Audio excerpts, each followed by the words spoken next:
दिलखुलास मुलाखत मी ऐकले, पण दिलखुलास टाळ्या मी आजच पहिल्यांदा ऐकल्या। राष्ट्रवादी काँग्रेस पक्षाचा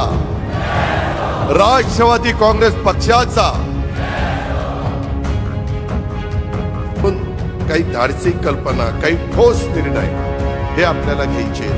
आपल्या इथली चांद्यापासून बांद्यापर्यंत भौगोलिक परिस्थिती वेगवेगळी आहे। भाजपच्या नेतृत्वाखाली महायुतीच्या सरकारमध्ये आपण पण आहोत, शिवसेना शिंदे साहेब पण आहेत। हे विसरू नये की आपण राष्ट्रवादी काँग्रेस पक्षामध्ये आहोत। आपण त्या खोलात जात नाही। इथं काही मंत्री महोदय पण सगळे आहेत। वेळेला महत्त्व दिलं पाहिजे।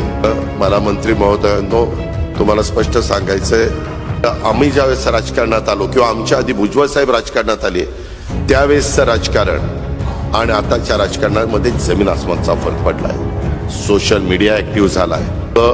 ज्यांना ज्या जिल्ह्याचं पालकमंत्री पद मिळालेलं आहे त्यांना तिथं जावंच लागेल। दिलखुलास मुलाखत मी ऐकले, पण दिलखुलास टाळ्या मी आजच पहिल्यांदा ऐकलं। मित्रांनो, मी घोषणा देतोय, त्याला प्रतिसाद द्या।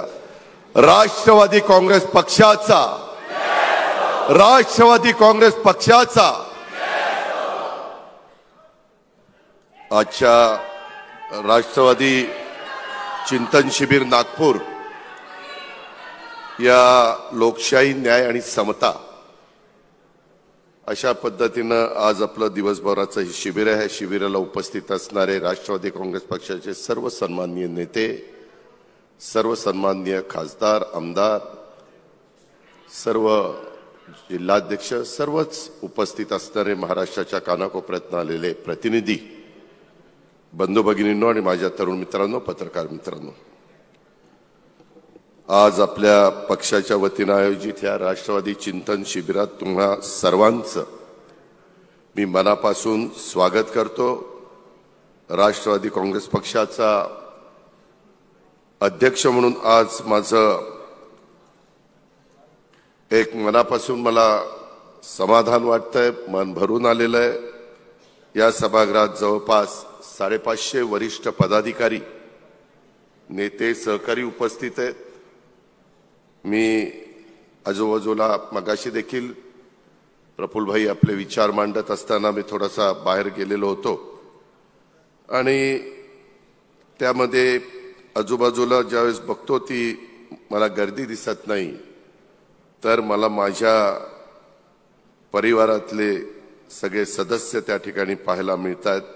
ते सदस्य मी पाहतो। तुमच्या प्रत्येकाच्या पाठीशी आज लोक उभे आहेत आणि तुम्हा सर्वांच्या उपस्थितीमुळे मला नव्या उमेदीनं, नव्या आशेनी पुढे जाण्याची ताकद ही त्या ठिकाणी मिळणार आहे।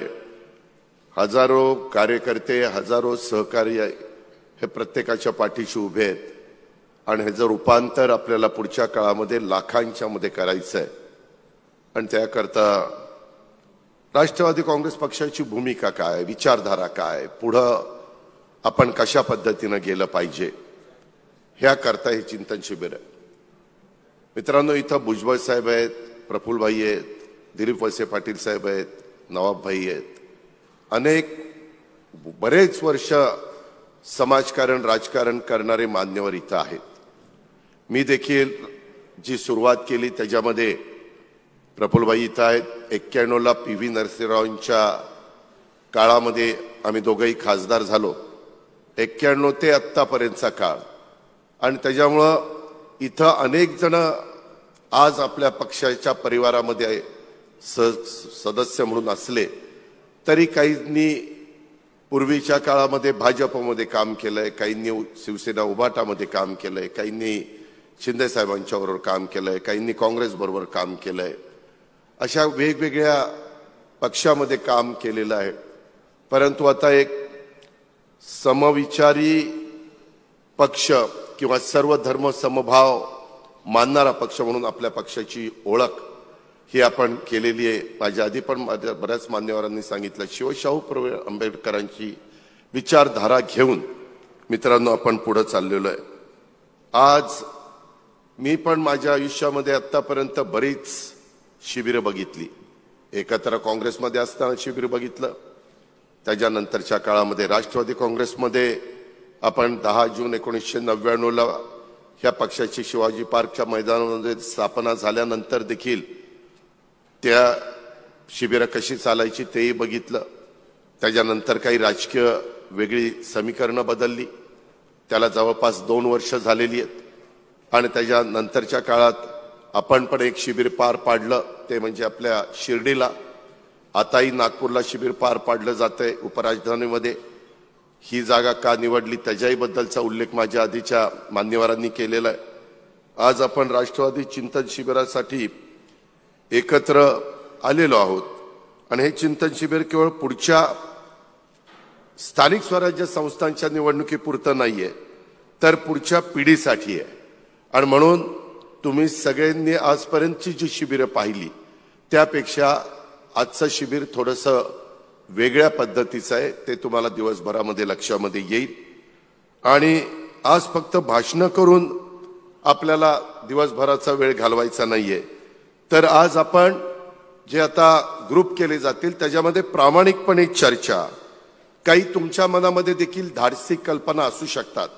नवीन जनरेशन आहे, माझ्या लाडक्या बहिणी आहेत, माझे बंधू आहेत, आमचे वडीलधारी आहेत आणि त्याच्यावर काहींच्याकडे अनुभवाचे बोल असतील, काहींच्याकडं एक नवीन व्हिजन त्यांच्या डोळ्यासमोर असेल आणि म्हणून काही धाडसी कल्पना, काही ठोस निर्णय हे आपल्याला घ्यायचे आहेत.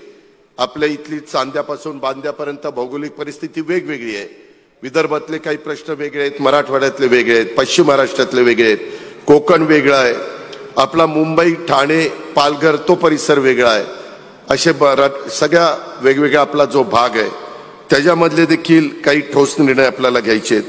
आणि आज संध्याकाळपर्यंत आपण सर्वजण मिळून जो आराखडा ठरवणार आहोत त्यालाच आपण नागपूर डिक्लेरेशन म्हणून अभिमानानं मांडणार आहोत. ही गोष्ट कृपा करून सर्व सन्माननीय सहकाऱ्यांनी लक्षामध्ये घेतली पाहिजे.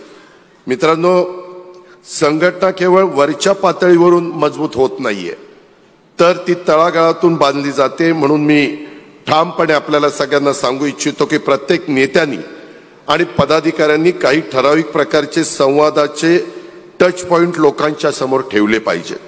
बूथस्तरीय संवाद, प्रभाग सभा, जनसंवाद शिबिर, राष्ट्रवादी परिवार मिलन, युवक टाउन हॉल, महिला बचत गट बैठक आणि उद्योग, त्याच्यामध्ये रोजगार सुविधाची शिबिरं, हे आपण वर्षभर शिस्तीनं त्या ठिकाणी केलं जाणार आहे.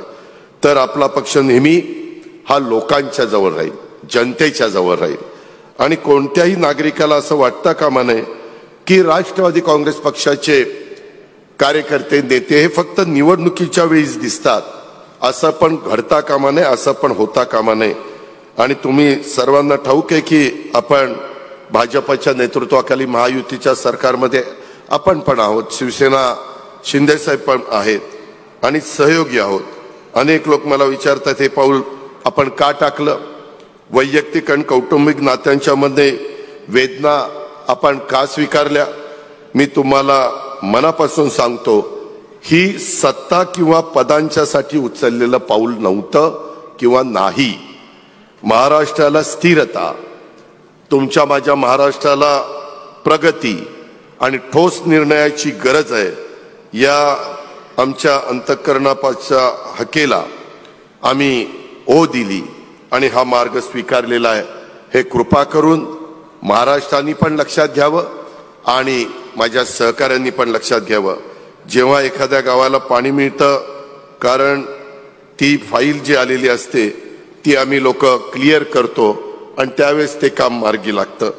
त्याचबरोबर मला समाधान, त्याच्यातूनच आम्हाला आमच्या मंत्री महोदयांना सगळ्यांना समाधान मिळतं, जेव्हा एखादी फॅक्टरी, एखादं युनिट ते आपण चालू करतो, त्याच्याकरता आपण जमीन देतो, परवानग्या देतो, ते प्रश्न सोडवतो आणि त्याच्यामुळे हजारो तरुण तरुणींना रोजगार हा निर्माण होतो.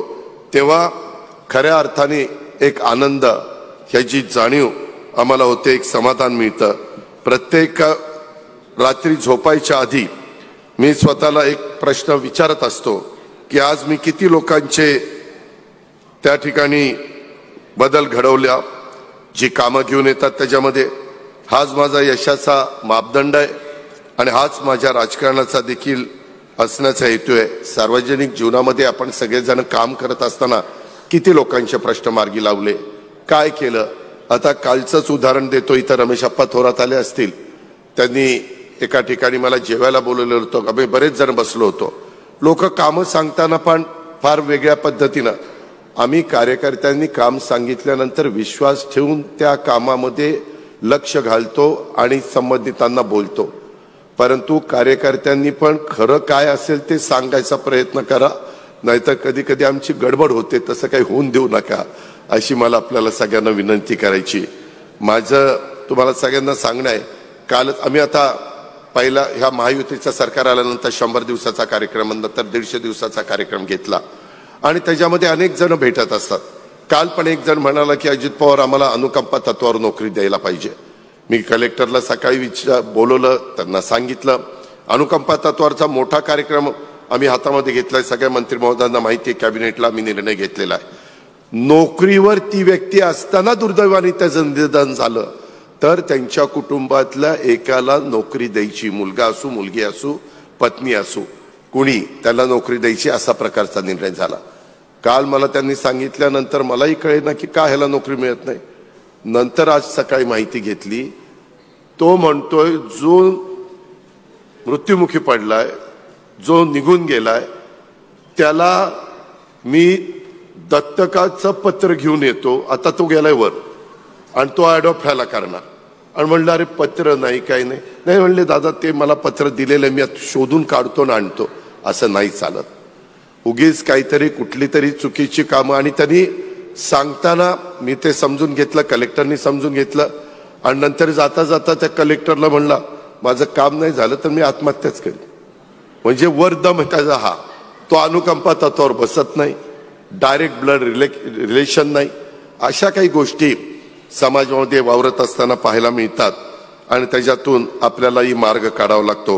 महायुतीसोबतचा आपला सहयोग टिकून आहे, कारण परस्पर सन्मान आणि महाराष्ट्राच्या विकासासाठी सामायिक बांधिलकी या समन्वयामुळे मुख्यमंत्री देवेंद्रजी फडणवीस असतील यांचे मी आभार मानतो आणि पंतप्रधान नरेंद्र मोदींचे पण मी आभार मानतो।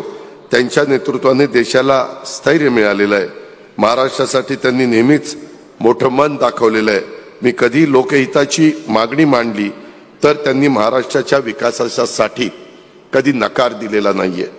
परंतु मित्रांनो, आपण हे विसरू नये की आपण राष्ट्रवादी काँग्रेस पक्षामध्ये आहोत, आपला स्वतःचा एक इतिहास आहे, आपली एक स्वतःची ओळख आहे आणि आपली एक स्वतःची विचारधारा देखील आहे। छत्रपती शिवाजी महाराजांच्या मार्गावर आपण चालतो, धैर्य पण करुणेसह, कार्यक्षमता पण न्यायासह वागणे हीच आपली कार्यपद्धती आहे।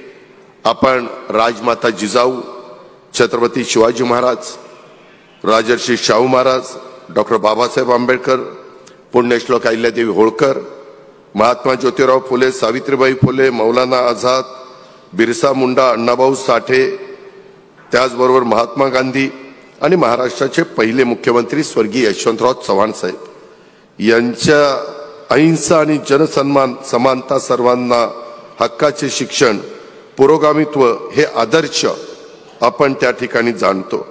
भारताच्या संविधानावर आपल्या सर्वांचं राष्ट्रवादाच्या पायाभूत मूल्य ते आपण उभं आहोत। संविधान आपल्याला दररोज आठवण करून देतं की